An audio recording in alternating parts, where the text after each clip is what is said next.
ওকে করছি, সেটা হচ্ছে মোস্ট ইম্পর্টেন্ট টপিকস এবং এটা ডিফিকাল্ট ইনিশিয়াল লেভেলে, কারণ জিনিসটা একটু অন্যরকম। সেটা হচ্ছে ফিসকাল ইয়ার। ফিসকাল ইয়ার বলতে কি বোঝায়?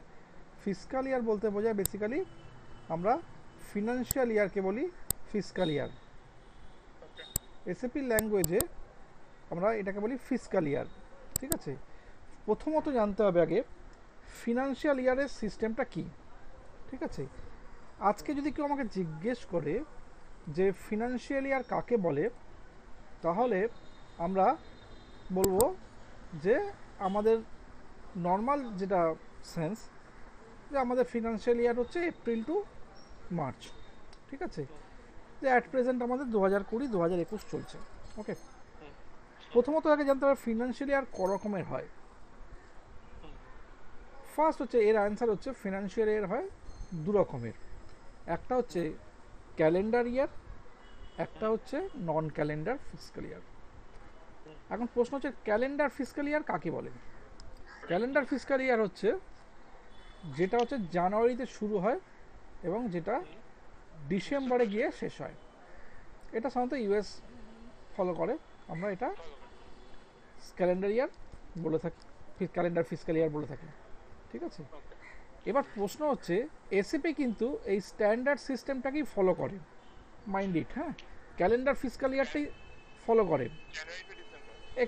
এটা নর্মাল সেট আপে রয়েছে এসিপিতে। ঠিক আছে, এটা হচ্ছে স্ট্যান্ডার্ড। ওকে, কেন নন ক্যালেন্ডারটা ফলো করে না? নন ক্যালেন্ডার কাকে বলে? কারণ হচ্ছে নন ক্যালেন্ডার কিন্তু কোনো ফিক্সড নয়। আমার এখানে আমাদের দেশে হয়তো এপ্রিল টু মার্চ হচ্ছে, অন্য একটা দেশে জুলাই টু জুন, অন্য জায়গায় হয়তো অক্টোবর টু সেপ্টেম্বর, ডিফারেন্ট। তাহলে নন ক্যালেন্ডার ফিসকাল, এখন ন্যাচারাল কোয়েশ্চেন আসতেই পারে যে এসএপি নন ক্যালেন্ডার ফিসকাল ইয়ার কেন ফলো করে না? কারণ এসএপি তো জানে না কোনটা নন ক্যালেন্ডার, কে কোনটা ফলো করবে। তার স্ট্যান্ডার্ড একটাই হয়, নন ক্যালেন্ডার অনেক হয়। ডিসেম্বরটা নভেম্বরটা নন ক্যালেন্ডার, ঠিক আছে, জানুয়ারি টু ডিসেম্বর নন ক্যালেন্ডার, ঠিক আছে, তো সরি ক্যালেন্ডার, বাট ফেব্রুয়ারি জানুয়ারি যদি হয়ে যায় সেটা হচ্ছে নন ক্যালেন্ডার। এইরকমভাবে আর কি, যে কোন ইয়ারটা ফলো করবে সেটা কিন্তু আলটিমেটলি জানে না। সেই জন্য স্ট্যান্ডার্ড সিস্টেমে যেহেতু আমাদের এখানে ক্যালেন্ডার ইয়ারটা একটাই আছে, সেই জন্য ও ক্যালেন্ডার ইয়ারটা ধরে চলে।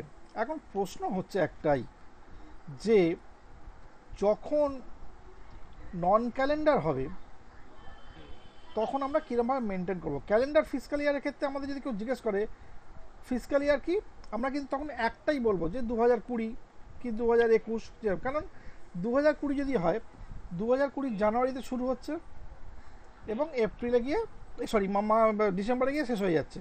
ঠিক আছে, তাহলে 2020তেই শুরু হচ্ছে ইয়ারটা, 2020 গিয়ে শেষ হয়ে যাচ্ছে। ঠিক আছে, বাট যদি এই ক্যালেন্ডার ইয়ারটা এপ্রিলে স্টার্ট হতো এবং পরের বছর মার্চে গিয়ে শেষ হতো, তাহলে কিন্তু আমাদের বলতে হতো 2020 এবং 2021। ঠিক আছে, বোঝা গেল? কিন্তু স্ট্যান্ডার্ড সিস্টেমে তো আমি একটা ইয়ারই মেনশন করি।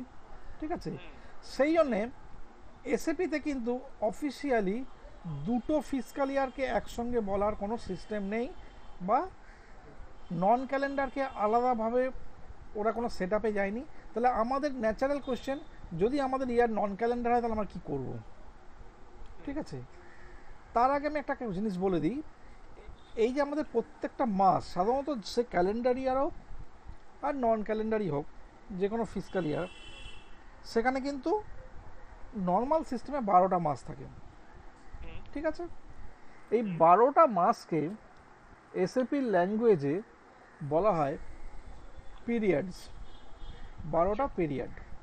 ওকে, যদি কারোর ফিসকাল ইয়ার জানুয়ারি থেকে শুরু হয় তাহলে হচ্ছে জানুয়ারি হচ্ছে ফার্স্ট পিরিয়ড, এরকম করে ডিসেম্বরে গিয়ে 12 নম্বর পিরিয়ড তৈরি হবে। ঠিক আছে, আবার এখন প্রশ্ন হচ্ছে এতে কোনো প্রবলেম নেই, এই সেট আপটাতে কোনো ঝামেলা নেই, এটা খুব ইজি, এটা আমাদের কাছে এমন কিছু ট্রাবলসাম নয়। কিন্তু যেটা শেখার বিষয় ফিসকাল ইয়ারের ক্ষেত্রে, সেটা হচ্ছে যদি নন ক্যালেন্ডার হয় আমি তাহলে মেনটেনটা কী করে করবো? কারণ নন ক্যালেন্ডার, আমি তো মুখে একবার বললাম যে আমি দুটো ফিসকাল ইয়ার একসঙ্গে বলতে পারবো না। নন ক্যালেন্ডার যদি এপ্রিলে শুরু হয় মার্চে গিয়ে শেষ হয়, তাহলে ফিসক্যাল ইয়ার তখন কি হচ্ছে 20 আর 21। কিন্তু ঘটনাক্রমে খুব ভালো করে শুনে রাখুন, সেক্ষেত্রেও আমি ফিসক্যাল ইয়ার বলবো 20 মানে যেখান থেকে শুরু হচ্ছে। ভালো করে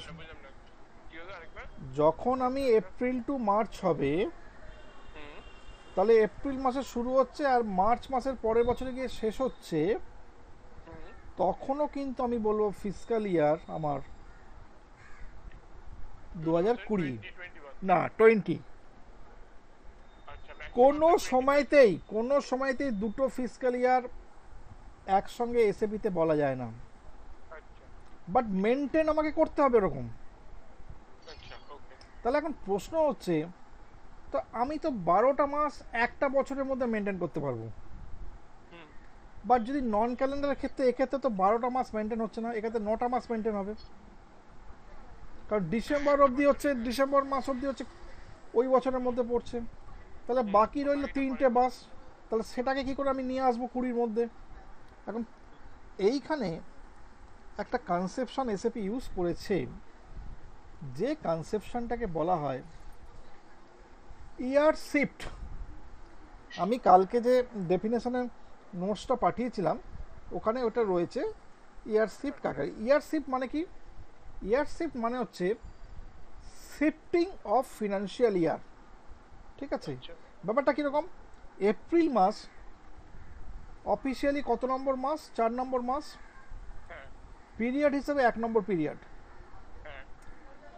মে মাস 5 নম্বর মাস, পিরিয়ড হিসেবে 2 নম্বর পিরিয়ড। এরম করে যখন ডিসেম্বরে যাব তখন 12 নম্বর মাস, 9 নম্বর পিরিয়ড। ঠিক আছে, এবার জানুয়ারি, ফেব্রুয়ারি, মার্চ এই তিনটেও তো আমার এই কারেন্ট ফিসক্যাল ইয়ারই মান্থ। ঠিক আছে, হতে পারে অন্য ইয়ারের বছর। তো সেই জন্যে দেখুন, আপনার বাড়িতে যখন যদি 2টো রুম থাকে বা 4টে রুম থাকে, যে কোনো যেটাই রুম থাকুক, আপনি কোনো রুম থেকে কোনো জিনিস, ধরুন একটা চেয়ারকে এই রুম থেকে ওই রুমে নিয়ে গেলেন, ব্যাপারটা চেয়ারটা আপনারই রয়ে গেল, জাস্ট রুমটা শিফট করলো, নাথিং এলস। তো সেই জন্যে এসএপি কী করেছে, ঠিক সেরকমভাবেই যখন জানুয়ারি মাস আসবে, তখন জানুয়ারি মাস কত নম্বর মাস? 1 নম্বর মাস। পিরিয়ড হিসাবে তখন সেটা হয়ে যাবে 10 নম্বর পিরিয়ড, কারণ 9-এর পর 10। তাহলে মেশিন কিন্তু বুঝে গেল যে 31 ডিসেম্বর কোনো একটা পার্টিকুলার ইয়ার যদি শেষ হয়ে যায়, পরের পিরিয়ড যখন শুরু হচ্ছে সেইটা কিন্তু আলটিমেটলি চলে যাচ্ছে নেক্সট ইয়ারের মধ্যে, কারণ হচ্ছে পিরিয়ড চেঞ্জ হয়ে যাচ্ছে। ঠিক আছে, কিন্তু যেহেতু আমরা দুটো ইয়ারকে মেনটেন করতে পারবো না, সেই জন্য ইয়ার শিফটের যে কালামটা থাকবে, একটা কালাম থাকবে তার পাশে ইয়ার শিফট, সেই ইয়ার শিফটের কালামে জানুয়ারি, ফেব্রুয়ারি এবং মার্চ এই 3টে মাসের ক্ষেত্রেই -1, -1, -1 দিয়ে দেবো। মানে -1 মানে কি? শিফটিং অফ ফিনান্সিয়াল ইয়ার, মানে 2021-এর মাসটাকে জাস্ট তুলে ধরে নিয়েছে 2020-র ঘরে এমনি জাস্ট বসিয়ে রেখে দিচ্ছি। সিম্পল, যেমন না -1 এবার প্রশ্নটা এবার ক্লিয়ারটা আপনার হয়ে গেল। কেন -2 নয় বলুন তো? দেখুন, আমার 2000 এপ্রিল মাসটা কবে, জানুয়ারি মাসটা কোন বছরের মাস? ধরুন 21-এর মাস। এবার সেটা তাহলে -1 হলো, তাহলে 2020-তে এলো। ঠিক আছে, এবার আপনি ফেব্রুয়ারিকে যদি -2 করেন, তাহলে সেইটা কিন্তু চলে যাবে 2019-এ। 21 - 2 এক্স্যাক্টলি। আমি কি ওই আমি রুমের এক্সাম্পলটা আগে দিলাম। ঠিক আছে, একটা রুম থেকে একটা রুমে শিফট হচ্ছে। ঠিক আছে, আমি কিন্তু বললাম না যে 1 নম্বর ঘর থেকে 5 নম্বর ঘরে শিফট হচ্ছে, যে কোনো রুমে শিফট হতে পারে। না, জাস্ট ইয়ার শিফট হচ্ছে। ঠিক আছে, যার জন্য কি হচ্ছে, এইটা হচ্ছে মেন কনসেপশন এসএপিতে, আর কিছুই নেই ফিসক্যাল ইয়ার। এই জায়গাটা বোঝাতে পারলে আর বুঝতে পারলে আলটিমেটলি তখন জিনিসটা করতে খুব সুবিধা হবে। তো তখন আমি 3টে মাসকে জাস্ট ঘরে বসিয়ে রেখে দিচ্ছি, 21-এর মাসগুলোকে 20-র ঘরে। বাট ওগুলো কিন্তু 21-এর মাসগুলো 20-র ঘরে বসলো মানে এগুলো কিন্তু 20-র মাস হয়ে গেল না। ঠিক আছে, কারণ পিরিয়ডটা কিন্তু 10, 11, 12। ঠিক আছে, ক্লিয়ার? তাহলে আমরা এইটুকুনি বুঝতে পারলাম। আমরা এইটুকুনি আগে ফার্স্ট সেট আপ করুন, তারপর আমরা যাব আলটিমেটলি এতে। এটা একটু দেখে নিন, এই যে সেট আপগুলো আজকে শুরু হচ্ছে, এগুলোকে বলা হয় গ্লোবাল সেটিংস। ঠিক আছে, আজকে যা যা শুরু হচ্ছে। এই গ্লোবাল সেটিংসের মানে কি, যদি কেউ জিজ্ঞেস করে, গ্লোবাল সেটিংস মানে হচ্ছে central object of the company code. কেন কোম্পানি কোডের সেন্ট্রাল অবজেক্ট? একটা কোম্পানি কোড যদি থাকে তাহলে তার ফিসকাল ইয়ার চাই, ফিসকাল ইয়ার না থাকলে সেখানে আপনি কোনো কাজই করতে পারবেন না, কোন মাসে এন্ট্রি করবেন। তাই জন্য ফিসকাল ইয়ারের জন্য সেটাকে বলা হচ্ছে, এটা হচ্ছে প্রথম গ্লোবাল সেটিংসের পার্ট। ঠিক আছে, তো সেই জন্য দেখুন মেনু পার্ট যখন দিয়ে যদি কেউ করে ফিনান্সিয়াল অ্যাকাউন্টিংয়ের মধ্যে গ্লোবাল সেটিংস, তার মধ্যে ফিসকাল ইয়ার। ঠিক আছে, আর যদি টিকট দিয়ে করে তো OB29। ঠিক আছে, যেটা ইচ্ছা। ঠিক আছে, করুন এবার আপনি কোনটা দিয়ে করবেন।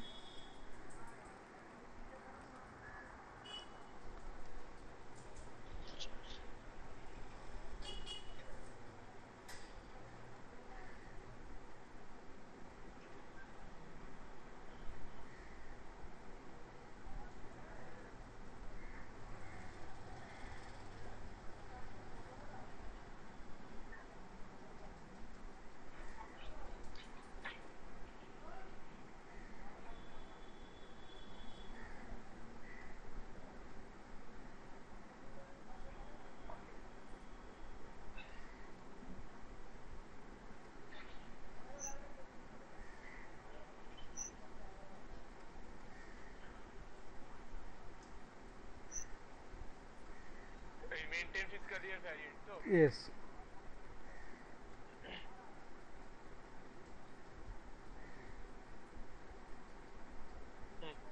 হলো। এবার দেখুন এই স্ক্রিনটাকে ওয়াচ করুন ফার্স্ট কী আছে। স্ক্রিনটার মধ্যে কী আছে, প্রথম হচ্ছে এফভি মানে ফিসকাল ইয়ার ভ্যারিয়েন্ট। ঠিক আছে, তারপর তার ডেসক্রিপশন যেমন লিখতে হয়, যে কোনো ভ্যারিয়েন্ট মানলে তার ডেসক্রিপশন লিখতে হবে, সে ডেসক্রিপশন দিয়ে দিয়েছে। এবার একটা নেক্সট কালাম আছে ইয়ার ডিপেন্ডেন্ট। এই কালামটা আমি পরে বোঝাবো, এখন আমি বোঝাচ্ছি না, এর আগে নর্মালটাকে বানিয়ে নিই, তারপর আমি ইয়ার ডিপেন্ডেন্টে ঢুকবো। এরপর হচ্ছে ক্যালেন্ডার ইয়ার। যদি কোনো ফিসকাল ইয়ার ক্যালেন্ডার হয় তখন আমি জাস্ট টিক মেরে দেবো। ঠিক আছে, এরপর দেখুন যদি এখানে কোনো পার্টিকুলার মানে যে যখন আমি পার্টিকুলার ফিসকাল ইয়ারের ভেরিয়েন্ট বানাবো তখন আমাকে বলতে হবে কত বছরের মাস। 12 মাসের বছর হয়, তাহলে 12 মাসটা আমি এখানে দিয়ে দিলাম। ঠিক আছে, এবার দেখুন লাস্ট আর একটা নতুন কালাম, সেটা হচ্ছে নাম্বার অফ স্পেশাল পিরিয়ড। এই ব্যাপারটা বুঝতে হবে, স্পেশাল ইয়ার ব্যাপারটা কি। যে কোনো ফিসকাল ইয়ার যখন শেষ হয়ে যায় তখন এসএপি থেকে 4 মাস একটা এক্সট্রা টাইম দেওয়া হয়। 4 মাস, যেমন ধরুন আমি যদি বলি যে আমার এপ্রিল মাস থেকে শুরু হলো, মার্চ মাসে শেষ হয়ে গেল, তাহলে অফিসিয়ালি মার্চ মাস শেষ হয়ে যাওয়ার পর সেই মার্চ মাসের পরে এপ্রিল মে জুন জুলাই মানে নেক্সট ইয়ারের প্রথম 4 মাস, এটা হচ্ছে আমার স্পেশাল পিরিয়ড। এই স্পেশাল পিরিয়ডের ফাংশনটা কি? স্পেশাল পিরিয়ডের ফাংশন হচ্ছে পার্টিকুলার লাস্ট ইয়ারে যা যা কাজ করেছি সেই সমস্ত কাজগুলোর রেকটিফিকেশন, অ্যাডজাস্টমেন্ট, অডিটিং, এভরিথিং কাজকর্মকে শেষ করা। ঠিক আছে, এটা ওই জন্য ম্যাক্সিমাম 4 মান্থস দেওয়া হয়। ঠিক আছে, ক্লিয়ার? এইবার হচ্ছে আমরা এখানে দেখুন, এখানে এই যে 12 নম্বরটা যেটা আছে এপ্রিল টু মার্চ, এখানে নাম্বার অফ পোস্টিং পিরিয়ডস এ 4 কেন আছে? ওইটাই তো বললাম স্পেশাল পিরিয়ড। না না না, এই যে এইটা দেখুন, এই যে এটা কেউ করেছে, এটা আমার কিছু করার নেই। এই যে দেখুন এটা করে এটাকে 13 করেছে, তার মানে কি আলটিমেট ভুলটা এখানে করেছে। এটা এগুলো কি হচ্ছে, এগুলো তো সব ইন্ডিপেন্ডেন্ট বানানো, সব লোক বিভিন্ন লোক কাজ করে করে বানিয়েছে। এটা আমি আরে এটা তো ভুল ঠিক তো অনেক পরের প্রশ্ন। ঠিক আছে, এবার হচ্ছে যে এটা তো বানিয়েছে, আর দ্বিতীয় কথা হচ্ছে এটা পুরোপুরি ভুল নয়, এইটা ভুল নয়। ঠিক আছে, এটা ভুল নয় কেন, আমি এটা পরে আসছি, তখন আমি যখন ইয়ার ডিপেন্ডেন্ট বোঝাবো তখন এটা বুঝিয়ে দেবো এটা কেন ভুল নয়। ঠিক আছে, ওকে, এইটা ভুল করেছে, 13টা এখানে করেছে, তো এটা ভুল করেছে। ঠিক আছে, ওকে, এনিওয়ে আপনি আপনার মতো ফিসকাল ইয়ার ভ্যারিয়েন্ট একটা বানিয়ে নিন নিউ এন্ট্রিজ করে। হ্যাঁ হ্যাঁ, নিউ এন্ট্রিজ মানেই হচ্ছে আলটিমেটলি যখন নতুন কিছু বানাবো সেটা নিউ এন্ট্রিজ।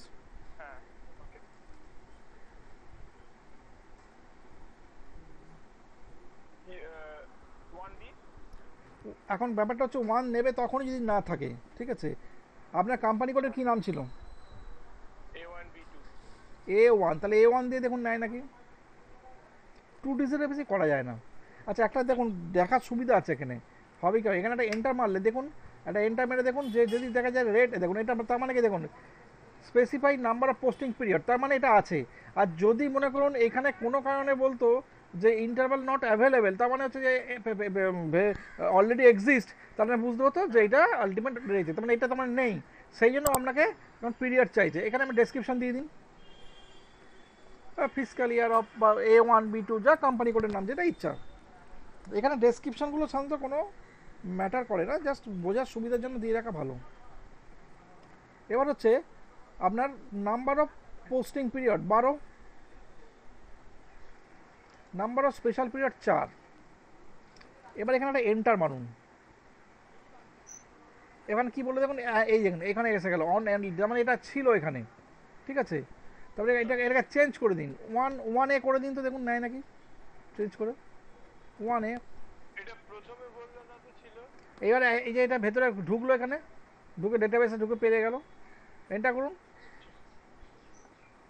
এটা তো বলছে আছে, ঠিক আছে। তার মানে আলটিমেটলি আপনাকে এখন চেঞ্জ করে করে দেখতে হবে,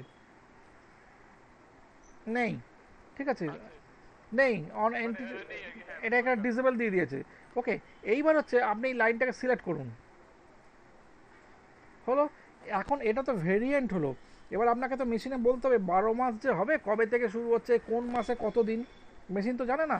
তো সেই জন্য বাঁ দিকে পিরিয়ডস যে আছে, পিরিয়ডসের কালামে গিয়ে আমরা ডিফাইন করব কোন মাসটা ফার্স্ট মাস, কত দিনের, কবে কি শিফট হবে, এভরিথিং, ঠিক আছে। পিরিয়ডসে ডাবল ক্লিক করুন। এইবার এখানে গিয়ে আবার নতুন করে বানাতে হবে নিউ এন্ট্রিজ, হলো। তাহলে মান্থ হচ্ছে কত নম্বর, এপ্রিল মাস, তাহলে 4 নম্বর মাস। ও আচ্ছা, আমি এপ্রিল লিখছিলাম। ডে হচ্ছে 30 দিন, পিরিয়ড হচ্ছে 1 নম্বর পিরিয়ড। ট্যাব দিয়ে চলে আসুন, ইয়ারশিপ তো হবে না, ট্যাব দিয়ে চলে আসুন, আবার ট্যাব দিন। এবার 5 এরকম করে বানান। এগুলোকে কপি করা যায়? হ্যাঁ করা যায়, আমার করার কি দরকার, আমি একবার যখন প্রথম বানাচ্ছেন একবার নিজের হাতে বানিয়ে নেবেন না।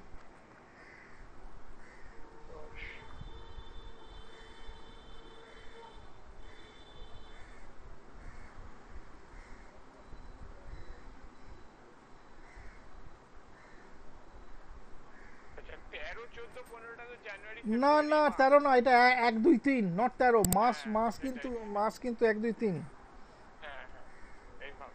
নর্মাল মাস অনুযায়ী।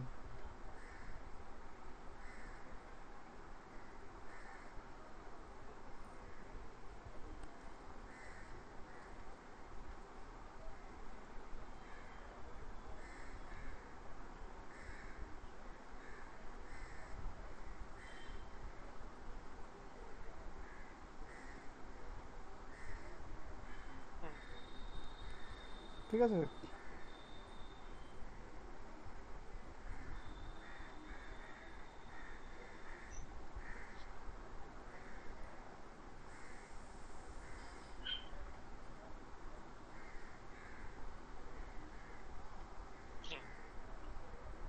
এইখানে -1 -1 -1 হবে তো, এই যে এই তিনটে জায়গা। Right right.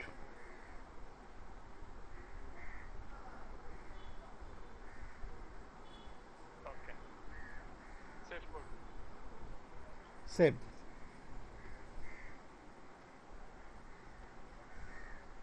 এখানে 30 দিন মানে 28 দিন হবে ফেব্রুয়ারি মাস। ও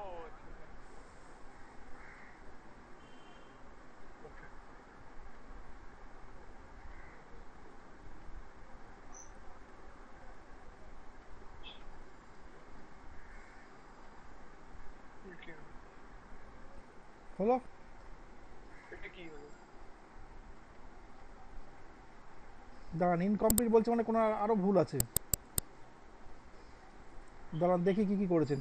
এপ্রিল মাস 30 দিন, মে মাসে ভুল আছে, মে মাস আমরা 30 দিন হবে, 31 দিন করেছেন। না 31 দিন কিছু করিনি, সবই 30 দিন করেছি। তাহলে তো পুরোটাই ভুল হয়ে গেল, মানে 31 গুলোকে 31 করতে হবে সব কিছু। দাঁড়ান দাঁড়ান এক সেকেন্ড, এটাকে একটা কাজ করুন, এটাকে সেভ করবেন, এটাকে এ করুন, ঠিক আছে। এই দাঁড়ান এগুলোকে সিলেক্ট করুন,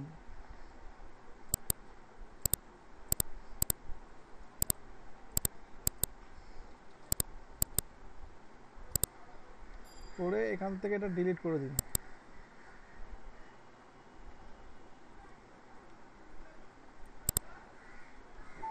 ঠিক আছে, এইবার আপনি এখান থেকে আবার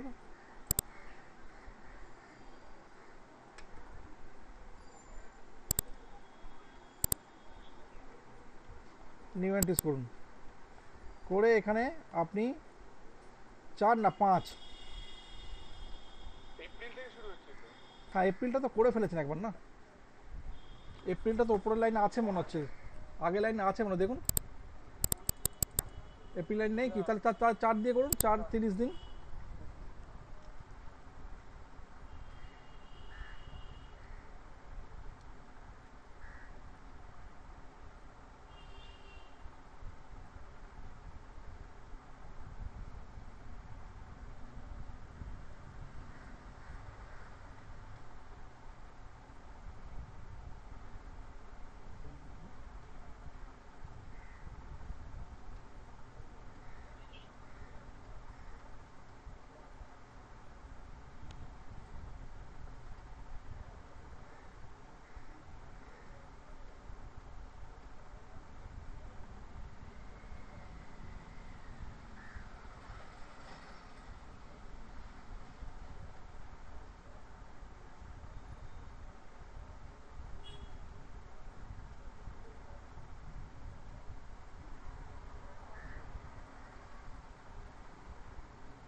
ফেব্রুয়ারি মাস জানুয়ারি মাস 31 দিন করতে হবে।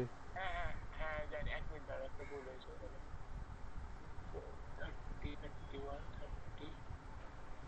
37, 31, হ্যাঁ হ্যাঁ, জুলাই আর অগস্ট দুটোই তো 31 হয়। 31। হ্যাঁ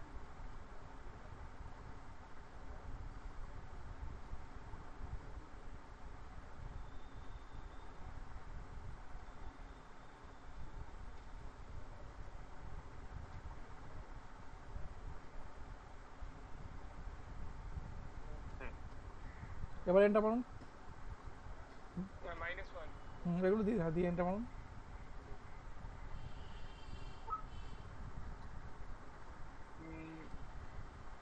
মার্কড ফর ডিলিশন, এপ্রিলটা বলছে কি মার্কড ফর ডিলিশন। আচ্ছা দাঁড়ান, যেহেতু এপ্রিলটা আপনার আগে করার হচ্ছে, ওই জন্য আমি বলছিলাম যে এপ্রিলটা এ করার দরকার নেই। 1 মিনিট,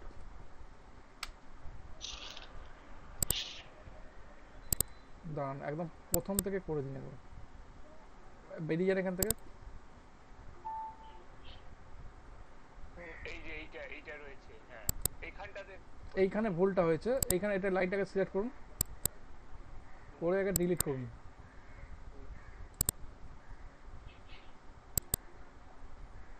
হলো, আগে এটাকে যখনই ডিলিট করবেন না, ফার্স্ট সেভ করবেন, করে নিয়ে তারপর ফ্রেশভাবে এবার নিউ এন্ট্রিজ করে করুন একদম, এবার হয়ে যাবে। এখানটাতে করবো নাকি আবার নিউ এন্ট্রিজ? এই তো নিউ এন্ট্রিজ, এবার করুন, ঠিক হয়ে যাবে।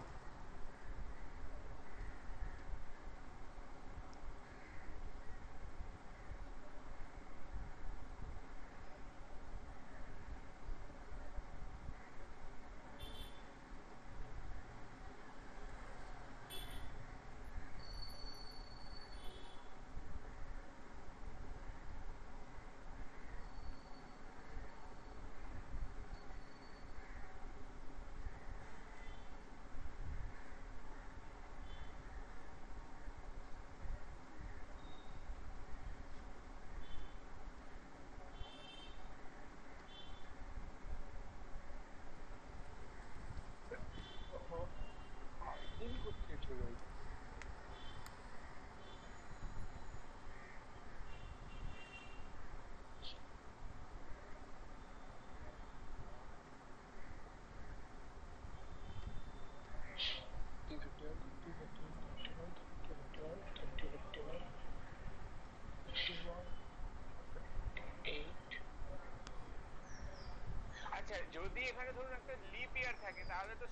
এখন ব্যাপারটা হচ্ছে লিপ ইয়ার যখন হবে, এটা আমি স্ট্যান্ডার্ড বানাচ্ছি একটা, ভালো করে বুঝুন, এটা কিন্তু পার্টিকুলার কোনো ইয়ারের জন্য বানাচ্ছি না। এখানে কোনো ইয়ার মেনশন করা হয়েছে? কোনো মেনশন করা, এটা স্ট্যান্ডার্ড ফিসকাল ইয়ার বানানো হচ্ছে। এইবার যখন লিপ ইয়ার থাকবে তখন সেই ফিসকাল ইয়ার যখন আসবে তখন ওখানে গিয়ে 29 করে দেবো। আচ্ছা,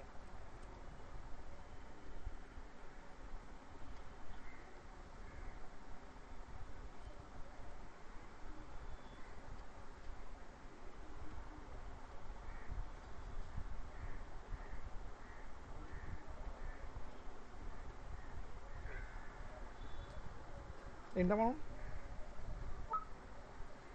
আচ্ছা, এখানে স্পেসিফাই একটা নেওয়া হয়েছিল বলে বলেছে, এখানে লাইনটা সিলেক্ট করে ডিলিট করে দিন।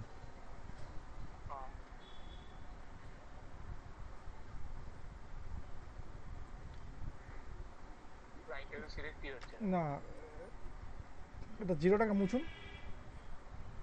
বোঝা যাচ্ছে না। হ্যাঁ, দাঁড়ান, এইবার হচ্ছে লাইনটা সেট করুন। হচ্ছে না তো।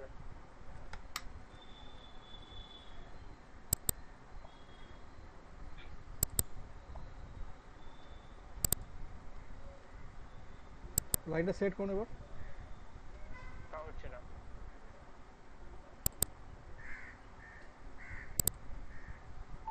হয়েছে? সেভ হয়ে গেল। হ্যাঁ, এইবার হচ্ছে আমরা এই যে ফিসকাল ইয়ারটা বানালাম, এইবার এটাকে আগে ফার্স্ট একবার কোম্পানি করে অ্যাসাইন করে দিন, তারপর আপনাকে আমি ইয়ার ডিপেন্ডেন্ট বুঝিয়ে দিচ্ছি। ও ও OB37 করে অ্যাসাইন করে দিন কোম্পানি করে। আচ্ছা, এটা OB37। হ্যাঁ, এমনি পাস দিয়ে যাবো? পাত দিয়েও যেতে পারেন, পাতের যে আপনার এ আছে সেখান থেকে পাত দিয়ে করে দিন। হ্যাঁ, ওই নিচেই তো ছিল। ওর ওর ওই যে যেটা এ করা আছে, ওর তলাতেই ফিসকাল ইয়ারের এ করা আছে। জানি, জানি।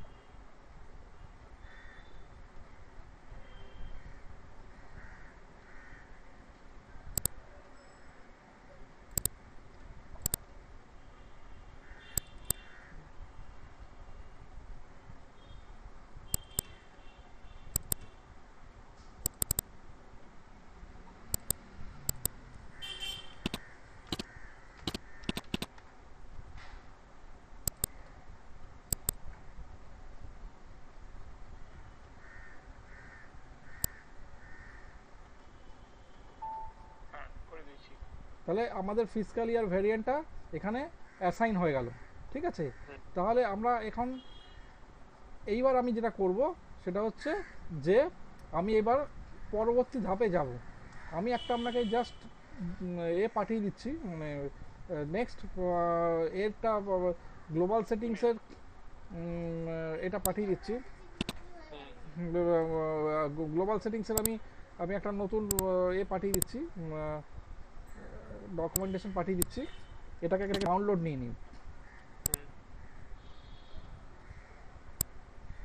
ঠিক আছে, দাঁড়ান এক সেকেন্ড।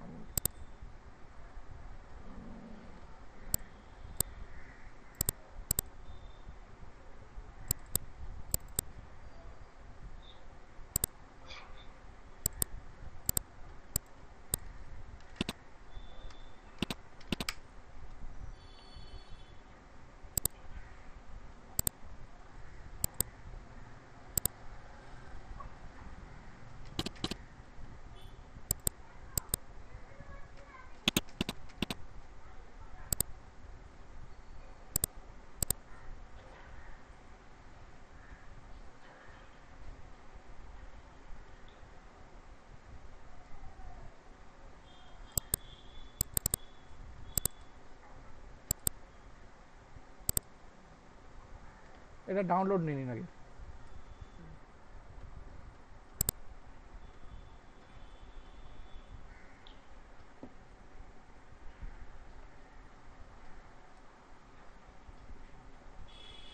আসেনি এমনি।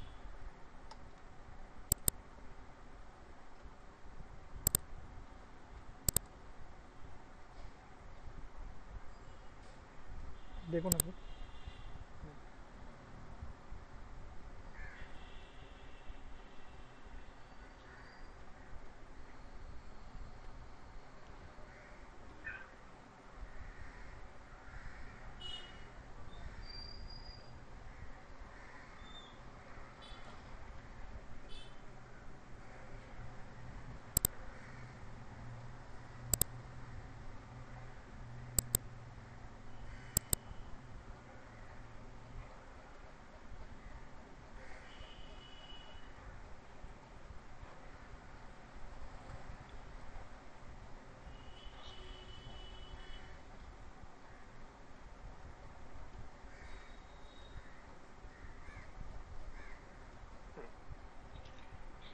অ্যাসাইনমেন্টটা করে দিয়েছেন।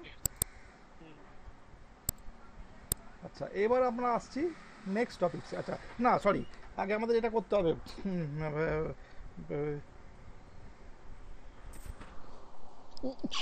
ইয়ার ডিপেন্ডেন্ট বুঝতে হবে, ঠিক আছে? ওই যে ফিসকাল ইয়ারের কনসেপ্ট ওই স্ক্রিনে চলে যান।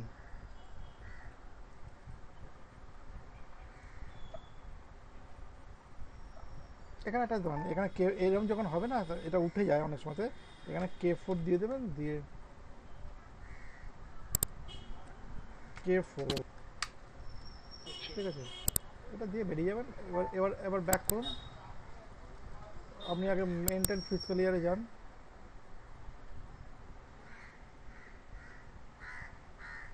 এবার দেখুন ইয়ার ডিপেন্ডেন্ট। ইয়ার ডিপেন্ডেন্ট মানে কি, এটা একটুখানি বড় কনসেপশন, ঠিক আছে? ইয়ার ডিপেন্ডেন্ট বলতে বোঝায় এক কথায় যে ইয়ার ডিপেন্ডেন্ট ডিপেন্ডস অন ক্লায়েন্ট, ঠিক আছে? ইয়ার ডিপেন্ডেন্ট ডিপেন্ডস অন ক্লায়েন্ট মানে ক্লায়েন্টের ওপর এটা বেসিক্যালি ডিপেন্ড করে রয়েছে। ব্যাপারটা কীরকম, ধরুন সব সময় তো এরম নয় যে কোম্পানিতে যখন আলটিমেটলি বছর শুরু হবে তখনই শুধুমাত্র এসএপিতে কাজ শুরু হবে। ইমপ্লিমেন্টেশনটা যখন চলবে, ইমপ্লিমেন্টেশনটা চলার সময়তে ইমপ্লিমেন্টেশন যখন শেষ হয়ে যাবে,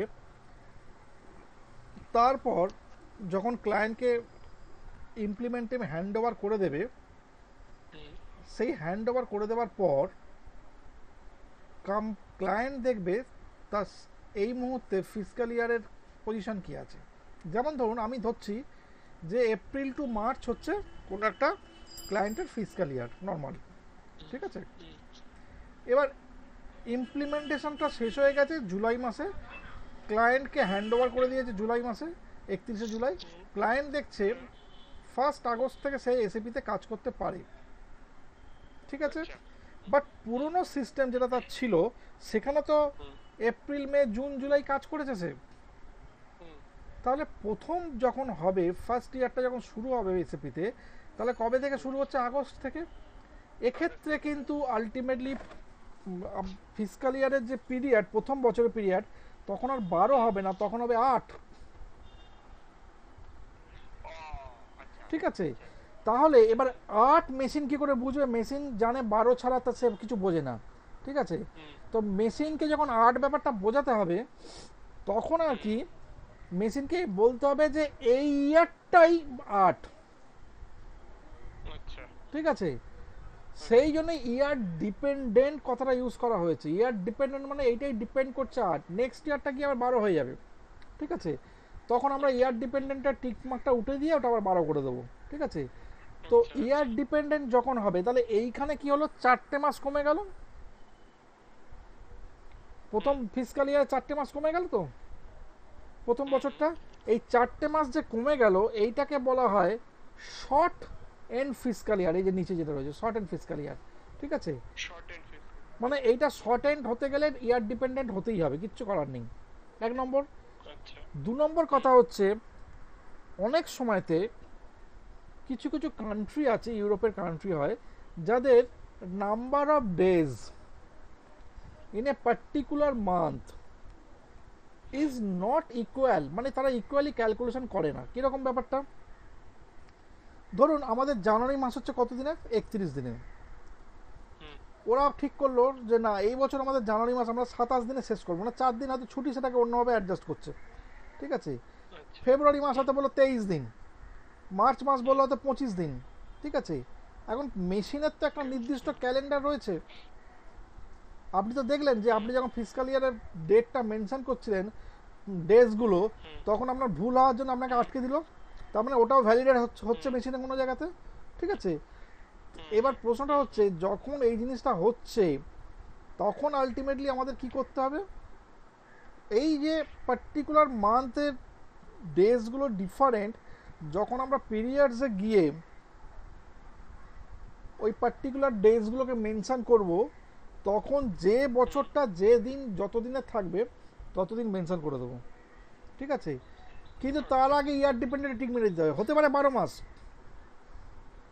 হতে পারে 12 মাস না, 12 মাসের বছর শুরু হচ্ছে সেই এপ্রিল থেকেই ধরুন শুরু হচ্ছে, কি জানুয়ারি থেকে শুরু হচ্ছে। তো হয়েছে ধরুন অগস্ট। না, ওটা অন্য জিনিস, দুটো আলাদা, একসঙ্গে গোলাবেন না। ওটা আলাদা, এটা আলাদা। ওটা হচ্ছে 8 মাসের বছর হচ্ছে, ঠিক আছে, সেক্ষেত্রে বা 6 মাসের বছর হচ্ছে, ওটার জন্য একটা ইয়ার ডিপেন্ডেন্ট হচ্ছে, ঠিক আছে। আর একটা ইয়ার ডিপেন্ডেন্ট হয়তো 12 মাসেরই বছর, but number of days in a particular month is not equal. এক্ষেত্রে কন্ডিশনটা অন্য। আপনার বছরটা 12 মাসের হচ্ছে, বছর কিচ্ছু কমছে না, বাট ডেজগুলো চেঞ্জ হয়ে যাচ্ছে। আপনার গুলো চেঞ্জ হচ্ছে মানে বুঝতে পারছি না। জানুয়ারি মাস 31 দিনের, তো হ্যাঁ, আপনি বলেন 26 দিনে জানুয়ারি মাস হবে। মানে আমি বললেই হয়ে যাবে না? না, এটা তো আমি আপনাকে কি বললাম যে ইউরোপের কান্ট্রি কিছু কিছু জায়গাতে, কিছু কিছু কান্ট্রিতে তারা এটা মেনটেন করে। 31 দিনে জানুয়ারি মাস 26 দিন মেনটেন করে। কীরকম কেন করে? তারা হয়তো 5 দিন ছুটি রেখে দিল, স্টেট 26 দিন ক্লাস অফিস করলো। ব্যাপারটা বোঝার চেষ্টা করুন। ফেব্রুয়ারি মাস 28 দিনের, তারা হয়তো বললো 24 দিনের হবে কি 23 দিনের হবে, ঠিক আছে। তারা কিরমভাবে ডেজটা মেনশন করছে, এইরমভাবে নাম্বার অফ ডেজ মেনশন করছে, আচ্ছা, ঠিক আছে। তো সেক্ষেত্রে আমার তো ডেজ কমে যাচ্ছে, এটা খুব রেয়ার, মানে 1% হয় কিনা সন্দেহ। একটা অপশন আছে, আমি বলে দিলাম, ঠিক আছে। তো এবার মেশিন কি করে বুঝবে যে আপনার এই মাসটা এই দিনের? সেই জন্য মেশিনকে বোঝাবার জন্য তখন আমাকে ওই ইয়ার ডিপেন্ডেন্ট ঠিক মারতে হবে, কারণ তখন বোঝাতে হবে এবছরের এই মাসটাই 26 দিনের, নেক্সট ইয়ারের জানুয়ারি মাসটা তো চেঞ্জ হয়ে যাবে। এই জন্য ইয়ার ডিপেন্ডেন্ট, ঠিক আছে। তবে এই পয়েন্টটা খুব লেস, এটা খুবই কম লাগ। পোস্টিং পিরিয়ড 12 মাসই থাকবে। নর্মাল পিরিয়ড 12 আছে, তো নট অ্যান ইস্যু, ঠিক আছে। বলো, এইটা হচ্ছে দুটো কারণে ইয়ার ডিপেন্ডেন্ট, ঠিক আছে, ক্লিয়ার। এইবার হচ্ছে আপনি ওটাকে অ্যাসাইন করে দিয়েছেন। আচ্ছা আচ্ছা আচ্ছা, তার মানে দেখুন এই যে তখন যেটা বলছিলাম না, এই এপ্রিল টু মার্চ এই যে 4 এখানে দিয়ে রেখেছে নাম্বার অফ পোস্টিং পিরিয়ড। হ্যাঁ, এবার এই 4টা কেন দিয়ে রেখেছে? ভুল এখানে করেছে। ডিসেম্বর থেকে ওই মার্চ অবধি। হ্যাঁ, এইখানে ভুলটা করেছে, এখানে করা উচিত ছিল 4, ঠিক আছে, তাহলে ঠিক ছিল। ওখানে 13 করেছে, ওটা ভুল হয়েছে, ঠিক আছে, ক্লিয়ার। এবার হচ্ছে আমরা ফিসকাল ইয়ার হয়ে গেল, ফিসকাল ইয়ারের টোটাল। আরেকবার একটুখানি বলে দিন এই এটা, এই নাম্বার অফ পোস্টিং পিরিয়ড তো 12 হচ্ছে কারণ মাস 12টা রয়েছে, স্পেশাল পিরিয়ডটা 4 কেন হচ্ছে আরেকবার? স্পেশাল পিরিয়ড 4 হচ্ছে যখন একটা পার্টিকুলার স্পেশাল ফিসকাল ইয়ার শেষ হয়ে যায়, ঠিক আছে, সেটা ক্যালেন্ডার নন ক্যালেন্ডার যাই হোক, ঠিক আছে, তারপর 4টে মাস টাইম একটা অফিসিয়াল নিয়ম অনুযায়ী দেওয়া হয়, সেই কাজগুলোর জন্য তখন আমাদের 4 মাসের মধ্যে করতে হয়, ঠিক আছে। এটা হচ্ছে স্পেশাল পিরিয়ড। ওটা সবসময় 4ই থাকবে ঠিক? ম্যাক্সিমাম 4 হয়, আচ্ছা, ঠিক আছে। যদি চেঞ্জ হয় তাহলে সেটা ক্লায়েন্ট বলে দেবে মানে? এটা ক্লায়েন্টের উপর ডিপেন্ড করছে, এখানে মানে আলটিমেট যেহেতু 4 মাস সময় সে পাচ্ছে, সে কি আর কম নেবে, ঠিক আছে। হ্যাঁ সেটাই। তো সেই জন্য সেটা। এবার নেক্সট টপিক যেটা আসছি সেটা হচ্ছে ফিল্ড স্ট্যাটাস ভ্যারিয়েন্ট। এই টপিকটা আগে পড়ানোর আগে প্রথম বলে দিচ্ছি, এই এতক্ষণ যা যা পড়িয়েছি সবারই প্র্যাকটিক্যালটা আমি দেখিয়ে বুঝিয়ে দিতে পেরেছি।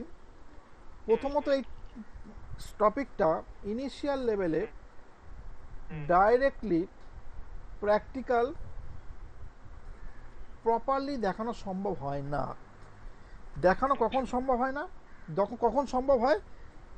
যখন আমরা জিএল ক্রিয়েট করব তখন পসিবল হয়, ঠিক আছে। কারণ এটা জিএল ক্রিয়েশন পারপাসেই কাজে লাগে। আগে ফার্স্ট এর কনসেপশনটা বলি, কাকে বলে ফিল্ড স্ট্যাটাস ভেরিয়েন্ট, এর কাজটা কি।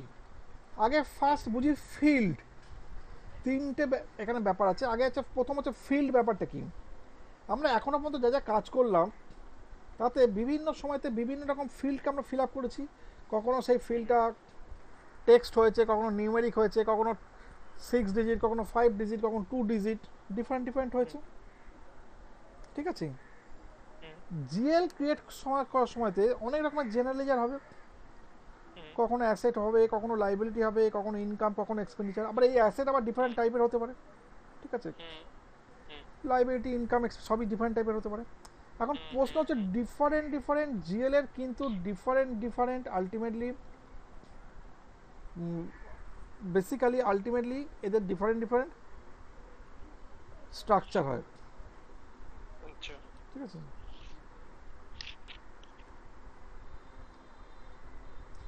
ওকে, different different set up, installation এবং স্ট্রাকচার হয়। এবার যখন আমি পার্টিকুলার জিএল চুজ করব, তখন আমার যে ধরনের স্ট্রাকচারটা লাগবে সেই ধরনের স্ট্রাকচারটা আমি চুজ করে নেব। ঠিক আছে? তো এখন প্রশ্ন হচ্ছে, স্ট্রাকচার নিশ্চয়ই কোনো জায়গায় লেখা থাকবে। একটা জিএল ক্রিয়েট করতে গেলে এখানে যেমন আমরা কোম্পানি কোড, বিজনেস এরিয়া এইসব করেছি, কিছু কিছু ফিল্ড ফিল আপ করতে হয়েছে। একটা জিএল ক্রিয়েট করতে গেলে অনেকগুলো ফিল্ড ফিল আপ করতে হয়। তাহলে বিভিন্ন ফিল্ডকে একসঙ্গে অ্যাকুমুলেট করে একটা জায়গায় নিয়ে এসে এক একটা করে স্ট্রাকচার তৈরি হয়। ডিফারেন্ট জিএল এর ডিফারেন্ট রকম স্ট্রাকচার, যেমন ধরুন ফিক্সড অ্যাসেট সেটাও অ্যাসেট, ক্যাশ ব্যাংক সেটাও অ্যাসেট, কিন্তু সেটাও অ্যাসেট, কিন্তু দুজনের ডিফারেন্ট স্ট্রাকচার। ক্যাশ ব্যাংকে কোনোদিন ডেপ্রিসিয়েশন হয় না, হোয়ারাস ফিক্সড অ্যাসেটে ডেপ্রিসিয়েশন হয়। তাহলে এখানে স্ট্রাকচার ডিফারেন্স হয়ে যাচ্ছে। তাহলে এই যে ডিফারেন্ট ডিফারেন্ট স্ট্রাকচার, এই ডিফারেন্ট স্ট্রাকচারগুলো যেখানে লেখা থাকে, ফিল্ডের স্ট্রাকচারগুলো আমাদের পক্ষে পসিবল নয় এতগুলো জিএল এর ফিল্ডের স্ট্রাকচারকে বানানো। ঠিক আছে? প্রচুর স্ক্রিন রয়েছে, প্রচুর স্ট্রাকচার রয়েছে। ঠিক আছে? তো সেই জন্যে একটা স্ট্যান্ডার্ড এসএপি স্ট্রাকচার বানিয়ে রেখে দিয়েছে। ঠিক আছে? এই স্ট্রাকচারটাকে বলা হয় ফিল্ড স্ট্যাটাস গ্রুপ। তার মানে কি, ডিফারেন্ট স্ট্রাকচার নিয়ে একটা স্ট্যাটাস তৈরি হচ্ছে, সেই স্ট্যাটাসের মধ্যে প্রচুর ফিল্ড রয়েছে। ঠিক আছে? তারপরে ফিল্ডগুলো কোথায়, আলটিমেটলি ফিল্ডগুলোকে নিয়ে স্ট্রাকচার তৈরি হচ্ছে। ঠিক আছে? সেই জন্য এটাকে বলা হয় ফিল্ড স্ট্যাটাস গ্রুপ। আর যতগুলো ফিল্ড স্ট্যাটাস গ্রুপ আমাদের থাকবে সব কটাকে নিয়ে তৈরি হয় একটা ভ্যারিয়েন্ট। ঠিক আছে? তাহলে এখন এটাও তো একটা গ্লোবাল সেটিংস, মেশিনকে তো বলতে হবে আমার কোন কোন স্ট্রাকচার আমার লাগবে। তো এখন এরকম 40-50টা স্ট্রাকচার আছে, সেপারেটলি 40-50টা স্ট্রাকচারকে অ্যাসাইন করা বা বানানো টু টাফ। সেই জন্য এসিপি একটা স্ট্যান্ডার্ড বানিয়ে রেখে দিয়েছে। আমরা সেই স্ট্যান্ডার্ড থেকে কপি করে নতুন করে বানিয়ে নেব, এবং বানিয়ে যে ভেরিয়েন্টটা বানাবো তার মধ্যে ওই সেই স্ট্রাকচারগুলোকে কপি করে দেবো। ঠিক আছে? তাহলে কি কি দাঁড়ালো? ফার্স্ট একটা ফিল্ড দাঁড়ালো, একটা দাঁড়ালো ফিল্ড স্ট্যাটাস গ্রুপ, এরপর হচ্ছে ফিল্ড স্ট্যাটাস ভ্যারিয়েন্ট। সবার ওপর হচ্ছে field status variant. Field status variant কাকে কন্ট্রোল করছে না, তার আন্ডারে রয়েছে ফিল্ড স্ট্যাটাস গ্রুপগুলো। ফিল্ড স্ট্যাটাস ভ্যারিয়েন্ট কন্ট্রোল করছে ফিল্ড স্ট্যাটাস গ্রুপকে, আর এই গ্রুপের আন্ডারে কে রয়েছে, ডিফারেন্ট ফিল্ডগুলো রয়েছে। এবার ফিল্ড স্ট্যাটাস গ্রুপ কন্ট্রোল করছে status of the field. Status বলতে কি বোঝায়? এখন প্রশ্ন চলে আসবে, what do mean by status of the field? যে কোনো ফিল্ড 4 রকম স্ট্যাটাসের হয়। যে কোনো ফিল্ড 4 রকম স্ট্যাটাসের হতে পারে। একরকম স্ট্যাটাস হচ্ছে রিকোয়ার্ড ফিল্ড। রিকোয়ার্ড মানে কি? রিকোয়ার্ড মানে হচ্ছে আমাকে যে ফিল্ডের ফিগারটা দিতেই হবে, দেখবেন টিক মার্ক থাকে, যেটা যেমন ধরুন কান্ট্রি, কারেন্সি ওসব জায়গায় ছিল। ঠিক আছে? কারেন্সিতে ছিল। কি কোনগুলো?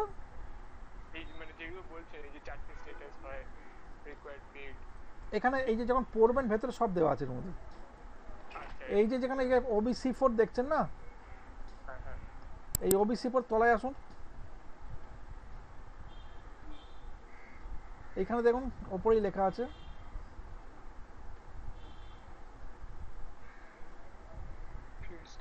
Variant, select the first line. ঠিক আছে? ঠিক আছে, হয়েছে, সব কটা দেওয়া আছে এখানে, একদম পুরো নর্মালি তৈরি করে। এই দেখুন এখানে লিখেছে ফিল্ড স্ট্যাটাস ভ্যারিয়েন্ট। ঠিক আছে? এবার এই যে 4টে গ্রুপ আছে, এই 4টে গ্রুপটা কি জিনিস? 4টে গ্রুপ হচ্ছে, এক নম্বর হচ্ছে রিকোয়ার্ড ফিল্ড। রিকোয়ার্ড ফিল্ড মানে কি? যে ফিল্ডের ভ্যালু আপনাকে দিতেই হবে, যেখানে টিক মার্ক থাকবে রিকোয়ার্ড। নাম্বার 2 হচ্ছে অপশনাল, আমি দিতেও পারি আবার নাও দিতে পারি। কোনগুলো? যেমন কোম্পানি কোড ক্রিয়েট করার সময়তে বা কোম্পানি ক্রিয়েট করার সময়তে ওই স্ট্রিট অ্যাড্রেস এগুলো না দিলেও চলতো, ঠিক আছে। কান্ট্রি কারেন্সি দিতেই যাবে, ল্যাঙ্গুয়েজ দিতেই যাবে, ঠিক আছে। তাহলে আমি রিকোয়ার্ড পেয়ে গেলাম, অপশনাল পেয়ে গেলাম, বুঝতে পারলাম কোনটা, ঠিক আছে। তারপর হচ্ছে ডিসপ্লে ফিল্ড। ডিসপ্লে ফিল্ডের ফাংশন কি? এখানে এই ফিল্ডে আমি কিছু করতে পারবো না, শুধুমাত্র একটা ভ্যালু ডিসপ্লে হবে। ব্যাপারটা কীরকম একটু বোঝা যাক। ধরুন আপনি একটা ট্রেনের টিকিট কাটলেন, আপনি শপিং মল থেকে কিছু পারচেস করলেন। দেখবেন যখনই কিছু ট্রেনের টিকিট কাটছেন বা শপিং মলে পারচেস করছেন বা এইরকম ধরনের কিছুতে ক্ষেত্রে, যখন পার্টিকুলার ডেটে পার্টিকুলার টাইমে পারচেস করছেন, ওই পার্টিকুলার ডেট এবং টাইমটা ওই পার্টিকুলার টিকিটে বা ইনভয়েসে প্রিন্ট আউট হয়ে যাচ্ছে। তাহলে ওটা কি যে অপারেটর সে টাইপ করছে? না, সে টাইপ করছে না। সে কি করছে? সে তার নর্মালি যা যা ফিল আপ করা করছে, স্ক্রিনের মধ্যে যে ওই ডেট আর টাইমটা সিস্টেম হয়ে রয়েছে সেটা ওখানে পিক করে নেওয়া হচ্ছে। That is called display field. এখানে আমার ম্যানুয়ালি দেওয়ার কিছু জায়গা নেই। নেক্সট হচ্ছে সাপ্রেস। সাপ্রেস মানে কি? সাপ্রেস কথার মানে আর কাজটা একই রকম। সাপ্রেস মানে কোনো কিছুকে হাইড করা। তো এবার আমার যদি মনে হয় কোনো ফিল্ডকে আমি শো করব না, সেই ফিল্ডটাকে অফ করে দেবো। দ্যাট ইজ কল্ড সাপ্রেস, ঠিক আছে। আমি এই ক্লাসগুলোকে এখনো মতো রেকর্ডিং করছি, ঠিক আছে। কালকেরটাও রেকর্ডিং করেছি, আজকেরটাও রেকর্ডিং করছি, ঠিক আছে। আগে আমি রেকর্ডিং করতাম, ঠিক আছে, কিন্তু কথা হচ্ছে যে আমার যে রেকর্ডিং সিস্টেমটা ছিল, সেই রেকর্ডিং সিস্টেমে ফাইলের সাইজটা বিশাল বড় হয়ে যাচ্ছিল, ঠিক আছে। তো আমি যাই হোক, আমি এখন কি করেছি, ওই একটুখানি নেটে সার্চ করে ভিএলসি দিয়েই আর কি একটা সিস্টেম আছে, সাইজটাকে ওই আমাদের এভিআইতে ফাইলটা মানে সেভিং হতো, এভিআই ফাইলটা সাইজ বড় হয়, তো সেটা MP4-এ কনভার্ট করে দিচ্ছি। তো MP4-এ কনভার্ট করে সাইজটা ছোট হয়ে যাচ্ছে, ঠিক আছে। তখন আমি সেটা পাঠিয়ে দেবো। কালকের ক্লাসটা পাঠিয়ে দেবো, আজকের ক্লাসটা পাঠিয়ে দেবো, ঠিক আছে। আপনি পাঠিয়ে মানে ভিডিও ফাইলটা পাঠিয়ে দেবেন? হ্যাঁ, এই টোটাল ক্লাস যা করছেন আপনি, যা বলছি আমি, সব কিন্তু রেকর্ডিং হয়ে যাচ্ছে। হ্যাঁ, সে তো বুঝলাম, কিন্তু ভিডিও ফাইল আপনি আমাকে এমনি পাঠাবেন কি করে? মেলে পাঠিয়ে দেবো, ক্লাসটা রেকর্ডিং হবে তো। এটা এত বড় কত হয়? ম্যাক্সিমাম কত হবে? 80-90 MB হবে। পুরো ক্লাসটা 80-90 এমবিতে হয়ে যাবে? হ্যাঁ, MP4-এ করে দেবো, কনভার্ট করে দেবো তুমি। আচ্ছা ঠিক আছে, ওকে। কালকে তো করে দিয়েছি, কালকে আমার ক্লাস আমি MP4-এ কনভার্ট করে নিচ্ছি। ওকে, হ্যাঁ এটা খুব ভালো হয়, ঠিক আছে, এটাই সিস্টেম। কিন্তু বেসিক্যালি কি হচ্ছে যে আমি আগে এই আমার MP4-টা ছিল না, করতে পারতাম না, তার জন্য নর্মালি সেভিং করে একটা বিশাল বড় বড় ফাইল হয়ে যেত, ঠিক আছে। এনিওয়ে, তো এবার হচ্ছে এটা পুরো রেকর্ডিং থাকলে সবসময় সুবিধা কি, আপনি যখন তখন খুলে দেখতে পারবেন, পড়তে পারবেন, হ্যাঁ এক্স্যাক্টলি এটাই। ঠিক আছে। যা যা বলি সব থাকবে। আমি জিজ্ঞেস করলাম না যে নাম্বার ওই স্পেশাল পিরিয়ডটা আরেকবার ওই জন্য ওইটা রয়েছে, ওটা ওখানে যখন আমি যখন ফিসকাল ইয়ার ভেরিয়েন্ট সম্বন্ধে যখন ওইখানে পড়বেন, যেটা কালকে আমি ডেফিনেশনে নোটস পাঠিয়েছিলাম, ওর মধ্যে রয়েছে, ঠিক আছে। এনিওয়ে, সেটাও ঠিক আছে, আমি এই যে আরেকবার জিজ্ঞেস করলাম, তার মানে কি একটুখানি ভুলে গেছি তো ওই ওর জন্য কিছু না, সে আমি এমনি নর্মালি জিজ্ঞেস করতেই পারেন না, সবসময় যে নোটসে থাকবে বা জিজ্ঞেস করবেন এটা হতে পারে না, জিজ্ঞেস তো করতেই হবে। রেকর্ডিংটা থাকলে সেখানেই পেয়ে যাওয়া যাবে সব কিছু, ওকে। তো এবার হচ্ছে আমরা তাহলে ফিসকাল ইয়ার ভেরিয়েন্ট কাকে বলে, ফিসকাল ইয়ার ভেরিয়েন্টের গ্রুপ কি, ফিসকাল ইয়ার ফিল্ড স্ট্যাটাস ভেরিয়েন্ট কাকে বলে, ফিল্ড স্ট্যাটাস গ্রুপ কি, এবং ফিল্ড কাকে বলে, সব জেনে নিলাম। এবার আজকে আমরা এটাই লাস্ট টপিকস, কারণ এটা বড্ড মানে কনসেপচুয়াল টপিকস, তো এটা আমরা আগে বানাই ফার্স্ট, ঠিক আছে। এটা চলে যান, দেখুন OBC4 বা আপনার ওইখানে ফিনান্স গ্লোবাল সেটিংসের মধ্যে ডকুমেন্টসের মধ্যে আছে। ডকুমেন্টস কেন? যেহেতু ডকুমেন্ট বানাতে গেছে, ডকুমেন্টসের মধ্যে আছে। যেটা ইচ্ছা দিয়ে করুন। আমি এই তো ডকুমেন্টস তার তলায়, ঠিক আছে। হ্যাঁ, ওই যে যেমন যা যা আছে।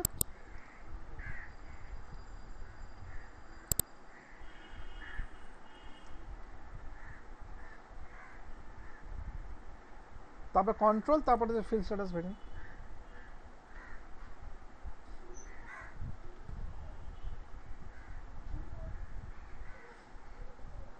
হলো। এবার দেখুন এখানে একটা স্ট্যান্ড, ব্যাপারটাকে ডিকোড দিয়ে তো আমি সব সময় যেতে পারবো, ওটা তো একটা মুখস্থর বিষয়। ডিকোড মনে আছে করে নেব, কিন্তু আমি মেনু পাত আমি একটা লিস্ট পাঠিয়ে দেবো, মেনু পাতের লিস্ট আমার কাছে আছে, ঠিক আছে। আচ্ছা এখানেও রয়েছে, এখানে রয়েছে আলাদাভাবে, আলাদাভাবে এখানে তো পুরো দেখে দেখে কত আলাদাভাবে আমার কাছে লিস্ট তৈরি করা রয়েছে। এনিওয়ে এই যে প্রথম হচ্ছে এই যে 0001 ফিল্ড স্ট্যাটাস বা 0001, এটা হচ্ছে এসএপি একটা স্ট্যান্ডার্ড বানিয়েছে, ঠিক আছে। এর মধ্যে এইটাকে আমরা জাস্ট এর মধ্যে যা আমার ফিল্ড স্ট্যাটাস গ্রুপগুলো রয়েছে সেগুলো কপি করে নেব, আমি নতুন করে আর বানাবো না, ঠিক আছে। তাহলে কী করে কপি করব? ফার্স্ট এটাকে সিলেক্ট করুন 0001কে, হলো।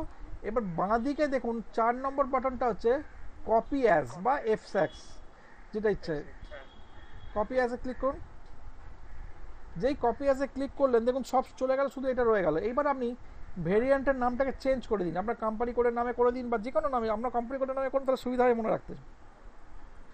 ঠিক আছে, কোম্পানি কোডের নামে দিচ্ছি।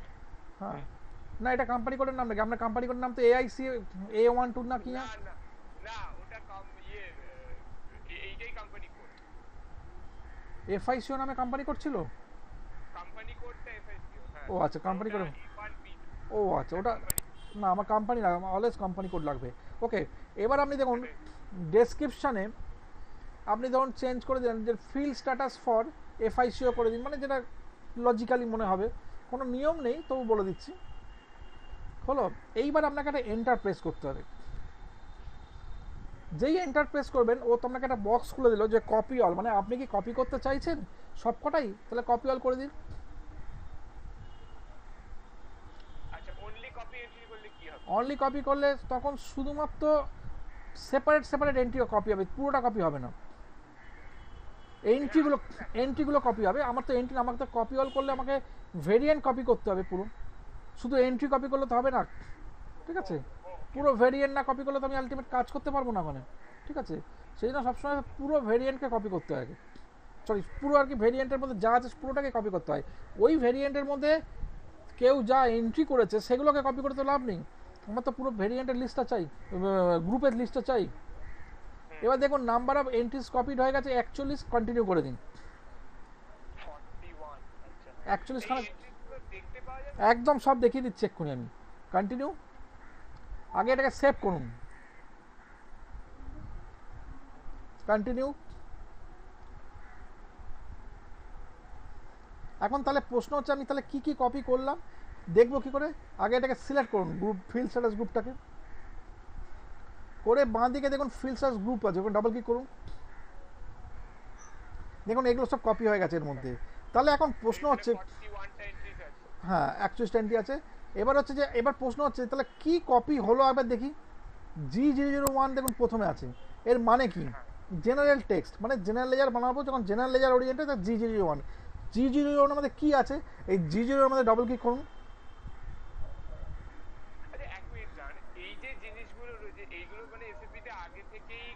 এসএপি স্ট্যান্ডার্ড করে রেখে দিয়েছে সব আর সব সময়তে। এটাকে ডাবল ক্লিক করুন, নট সিলেক্ট, ডাবল ক্লিক। এবার দেখুন এতগুলো এ আছে, ঠিক আছে। এবার জেনারেল লেজারের উপর ডাবল ক্লিক, জেনারেল লেজারের উপর ডাবল ক্লিক। এই যে দেখুন ফিল্ডগুলো,